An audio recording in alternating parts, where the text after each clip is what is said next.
ওরে বৃষ্টি কারে বলে, মনে হচ্ছে গত পরশুদিন আছে না,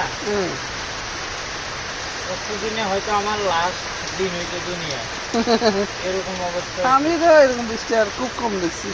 কন্টেইনার একটা আছে না, ওই যে আর্মি স্টেডিয়ামের পরে যেই ফ্লাইওভারটা, বুঝতে পারছি।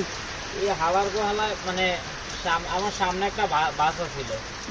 তো বাস এটা কি করছে, বৃষ্টি হইতেছে কিন্তু বাস এটা ওর ডান সাইড খালি আছিল, তো ওর সামনে কন্টেনার এটা ছিল আর ওর ডান সাইড খালি। ওই বাউলি মাইরা ঢুকে গেছে ট্রাকের লাইন সাইডে। তো ওই বাউলি মাইরা ঢুকে গেছে, তো আমি ভাবছি সবই তো ফ্লাইওভারে উঠবো। আমারও স্পিডটা ছিল বেশি, প্রায় 70। আমিও ট্রাকের বাম সাইড দিয়ে টান দিছি। এই কুকুর গুলা কি করছে, কোনো অ্যান্টিকেটার না কিছু না, দাপ করে